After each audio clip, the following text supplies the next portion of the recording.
नमस्कार, मी मोनिका शर्मा आणि आपण पाहत आहात लोकसेतू मराठी न्यूज चॅनल। तर चला पाहूया आजच्या बातम्यांमध्ये काय खास आहे।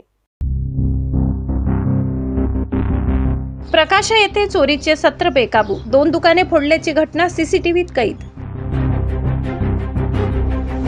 प्रकाशा येथील वाढत्या चोरीच्या घटनांनी आता गंभीर स्वरूप धारण केले असून नुकतीच 2 दुकाने फोडल्याची घटना सीसीटीव्ही कॅमेऱ्यात कैद झाली आहे। या घटनेमुळे व्यापारी वर्गात भीतीचे वातावरण पसरले असून पोलिसांच्या गस्तीवर प्रश्नचिन्ह उपस्थित केले जात आहे।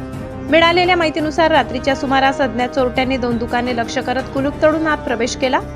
ही संपूर्ण घटना परिसरातील सीसीटीव्ही कॅमेऱ्यात स्पष्टपणे टिपली गेली आहे। फुटेजमध्ये चोरटे कोणतीही भीती न बाळगता दुकान फोडताना दिसत असल्याने त्यांच्या वाढत्या धाडसाची प्रचिती येत आहे। दरम्यान या प्रकरणात सीसीटीव्हीच्या रूपाने पोलिसांना महत्त्वाचा पुरावा उपलब्ध झाला असला तरी अद्याप ठोस कारवाई न झाल्याने व्यापाऱ्यांमध्ये नाराजी व्यक्त होत आहे।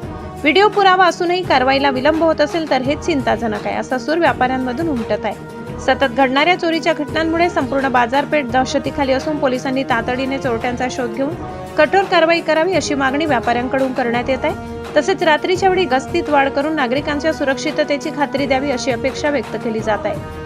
या घटनेमुळे पोलीस प्रशासनासमोर मोठे आव्हान निर्माण झाले असून सीसीटीव्ही फुटेजच्या आधारे संशयिताचा शोध घेऊन त्यांना लवकरात लवकर जेरबंद करण्याची गरज निर्माण झाली आहे।